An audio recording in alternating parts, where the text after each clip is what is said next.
Hello viewers, আসসালামু আলাইকুম। কেমন আছেন সবাই? আশা করি ভালো আছেন। আমি একটি মজাদার রেসিপি তৈরি করব, সেটা হচ্ছে সিম।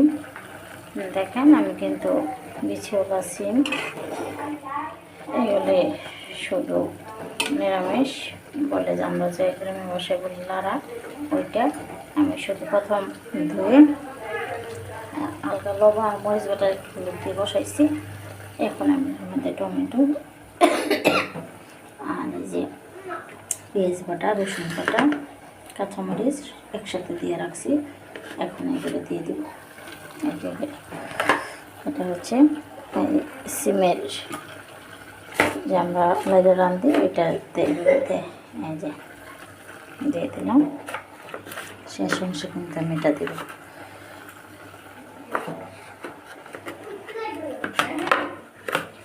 এই যে এখন আমি এটা দিয়ে দিলাম। এখন নেড়ে আবার ডেকে দেব। এটা হচ্ছে সিমের লাইলে রাঁধতে এখন আমি ডেকে দেবো। মজাদার রেসিপিটা কিন্তু প্রায় হয়ে উঠেছে।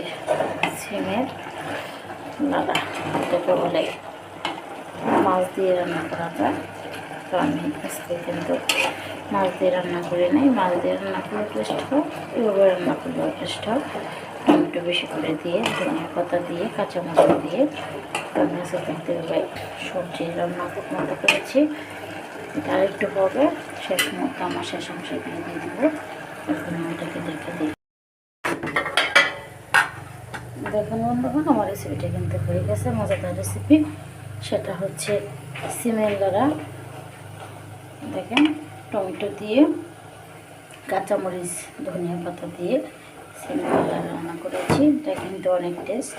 আর এই সিমের বিচিও কিন্তু অনেক উপকারী। এটা আপনার জানি না, সব ধরনের বিচিও কিন্তু অনেক উপকারী।